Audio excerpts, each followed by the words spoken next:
నమస్కారం NSTV news కి స్వాగతం। నా పేరు సంధ్య। ముందుగా వార్తల్లోని ముఖ్యాంశాలు।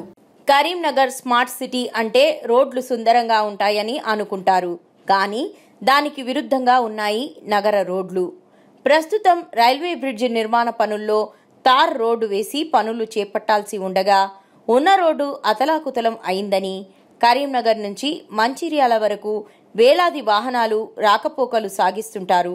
రోడ్డు పాడవడం వల్ల వాహనదారులు తీవ్ర ఇబ్బందులు పడుతున్నారని, ఇక్కడ వెంటనే రోడ్డు మరమ్మతులు చేయాలని వాహనదారులు ఆగ్రహం వ్యక్తం చేస్తున్నారు।